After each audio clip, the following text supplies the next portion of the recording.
So first things first, you probably already felt the energy. First things first, though, I just want to say, yay, Mars retrograde is over, baby.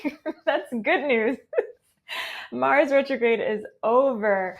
It ended on February 24th. I don't know if you felt like in the beginning of the year, you felt a little sluggish, or you felt like, oh, I don't want to do anything. I don't want to work out. Why is it moving so slow? This is supposed to be the new year. I'm supposed to have all this energy to meet my resolutions. Well, that was Mars retrograde going to effect. So Mars is the planet of drive, ambition, passion, right? And it was in reverse. It was in retrograde. So that's probably why you were feeling kind of sluggish towards the beginning of the year. So woo, yay, that's done.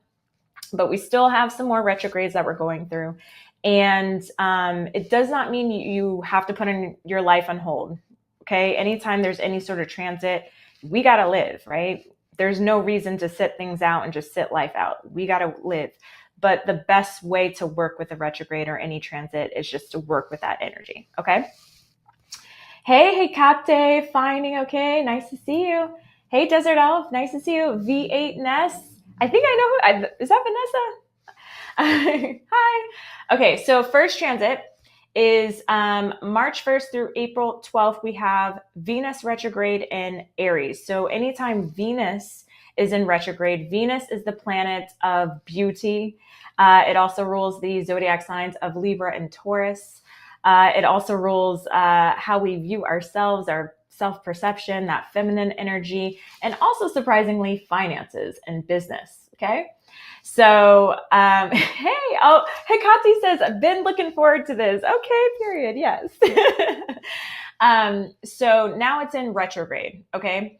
So that means now probably isn't the best time to chop all your hair off or try a new beauty look. Like you're good to go with your go-to routines, your grooming routines, your best outfits. You might want to wait on doing an impulsive shopping spree or trying something new when it comes to the beauty department, or even investing in a new business venture or anything like that. Okay. So you might want to just hold off on that.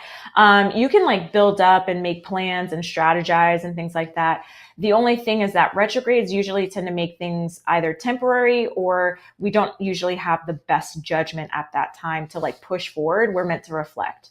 And so with this Venus retrograde in Aries energy, Aries is very impulsive. It's fiery. So we might even act impulsively where we do want to like suddenly dye our hair purple. So just watch out for that. Okay. And then same thing in our relationships.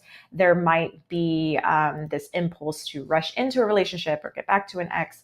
Venus retrograde does also bring back exes as well. And it's meant to heal and provide closure and reassess and then move forward if you do want to. But I would just take your time with that and not rush into just running back to an ex's arms. Okay. Take your time, work out the kinks. That's what Venus retrograde is for. Okay.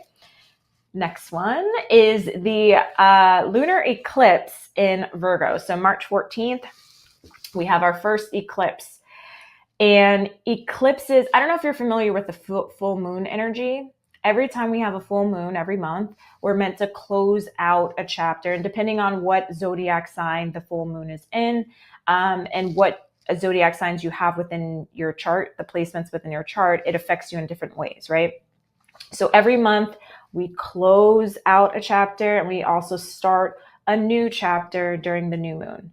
So when you have a full moon lunar eclipse, that is like closing out the chapter, that full moon energy, but like to times 10. Okay. Like you feel it and everyone's feeling it. And usually it's kind of shocking because it's very finite. It's like this sudden like closing of something, whether it's a mentality or suddenly a door is closed shut in your face. It's something that you cannot resist. You got to end it. If something's been bubbling under the surface, it comes to the surface now and you squash it. Okay. So everyone, okay. I see some questions in the chat. So everyone is experiencing this, rockiness as everyone has their own individual epiphany or sudden closing of a chapter that they're experiencing. So just be gentle with everyone, okay? Because usually around eclipse season, people are on edge. Even animals are on edge. Even when you're next to, if you're going to any oceans, the water, the waves will start to act a little funky. Usually, I love going to the sea. So usually I'll notice during eclipses, the water suddenly it's super high or it's super choppy or it's just acting weird. So be on the lookout for that. Okay, I did see some questions. So let's see. Hey, Lex Play, how are you? Desert Elf, there we go. Does this affect other astro signs? Yes. All these transits are affecting all the astrological zodiac signs. So even though it's in Aries or in Virgo, yes, Aries and Virgo will be feeling it the most, but it's affecting everyone. So that it's just the energy of that zodiac sign is now affecting us. So Aries is feisty. They can be impulsive, or the energy can be impulsive. Aries are the babies of the zodiac. Okay. So think of like a baby just learning new things and ooh, shiny things, right? So all of us are experiencing that lovely, passionate energy. However, when things are in retrograde, it can turn into impulsiveness or putting our foot in our mouth, right? Or thinking before, or acting before thinking. Okay. Hi. Oh, Calamity. Gotcha. Calamity switch. Sorry, I couldn't really read it. Okay. So the lunar eclipse in Virgo, usually with that Virgo energy, we're experiencing health issues, or not issues, but like we're addressing things in regards to our health, our routines, our structure, because that is Virgo energy. The other thing that I mentioned last month is that the collective North Node is on the axis of Pisces and Virgo. And I feel like I'm speaking Greek to some people, and I'm so sorry. But the North Node is where we are heading, and the South Node is where we are trying to release and get out of our comfort zone. So right now, the whole entire collective, all of us, even though we have our individual North Node and South Node signs, collectively, we're heading towards Pisces energy and getting out of our comfort zone and rigidness with Virgo energy. Okay. So it might be around the 14th, 2 weeks around the eclipses. That's when you usually feel the energy. You're probably going to be releasing something when it comes to rigidness or routines or structure or wellness or anything that makes you feel unable to express yourself or be creative or anything like that, whether that's in relationships, romantic, partnerships, job, personal health, all of that. Okay.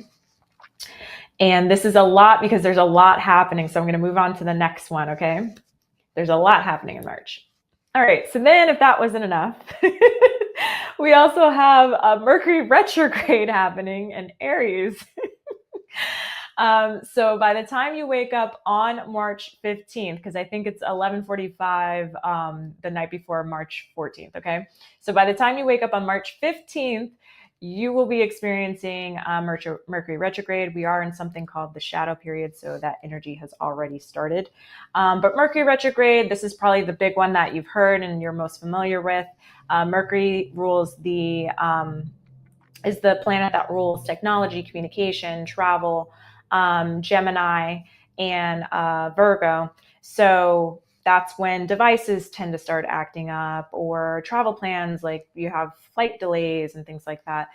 Car accidents. Again, it doesn't have to be scary. It's just meant for you to slow down, work with the energy, reflect, review processes, try to just be gentle and communicate properly. Check your emails before you reply all. Check to make sure if you just want to send it to one person, you aren't replying all, right? Because that tends to happen during Mercury retrograde. Breathe if there's any flight delays or any travel delays, your train is late, your subway is late, whatever, okay?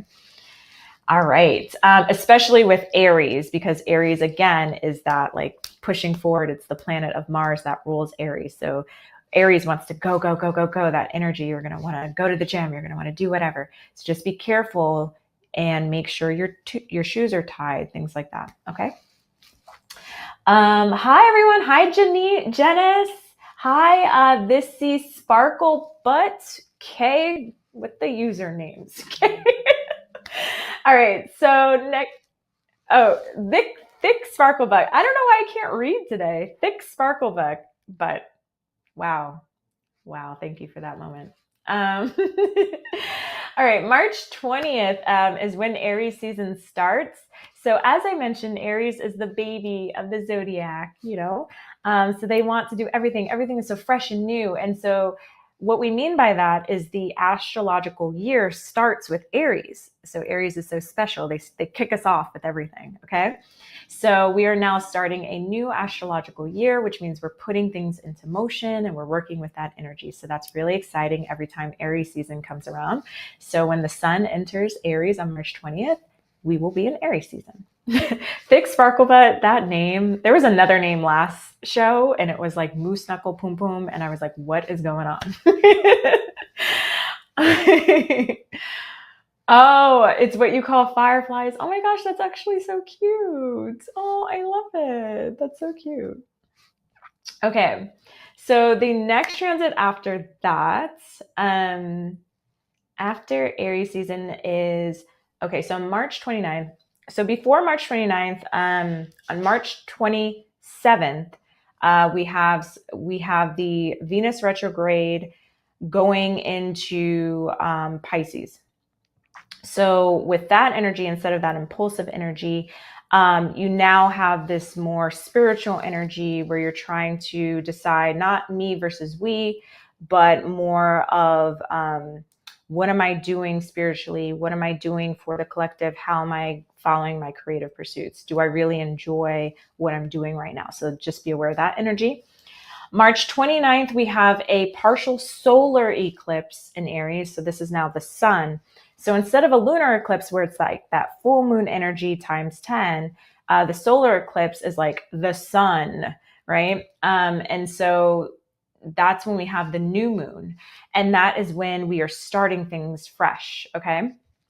So this is when that new moon energy times 10, you want to put things into action. I still wouldn't do any big launches or anything like that you haven't been working on already.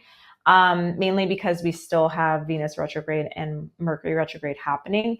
But I would start thinking about what new things you want to put into action when middle of April comes around, because you're going to have all this energy and you might have to review and tweak it a little bit before you put it into motion. Okay.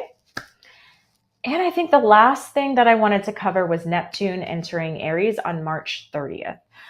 So with that Neptune energy, which is more that Pisces feeling energy, Neptune rules Pisces. It's more of this free-flowing, spiritual, whimsical energy. Entering Aries, interesting mix, because when you have the woo-woo, when you have the like dreaminess, and you pair it up with this action-taking, leadership, independent, ruler type energy with Aries, you are getting either really powerful spiritual leaders. So you might see a lot of people who are intuitive or spiritual or having the collective consciousness at heart.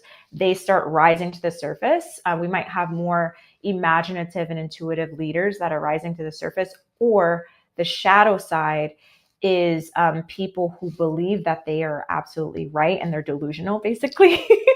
And they are like delusional times 10, but also in a leadership role. So that is the juxtaposition between the two energies, the light side and the shadow side of Neptune entering Aries. On an individual scale, just be aware of that, right? Make sure that you're checking in with yourself. Like, am I being delulu right now and being dogmatic, or am I really just trying to express my creativity and help the general collective? And then I'm also putting some power behind that, some force behind that, some drive behind that, because that's really, really exciting. All right. Nogichi says, am I Delulu as I play love in deep space? Oh, you guys. Well, thank you so much. The last thing that I want to say about eclipses, okay? Eclipses, they don't have to be scary if you work with the energy. None of these transits are scary if you work with the energy and you just accept it, okay? Or you process it. Usually around eclipses, if a massive change, because I don't want to say negative, if a massive change happens, just appreciate it for your highest good. I always use this example of like a job loss or a loss of something, right? It does seem negative if we lose a job or if we lose something that we wanted. just be aware that eclipses are very, very finite.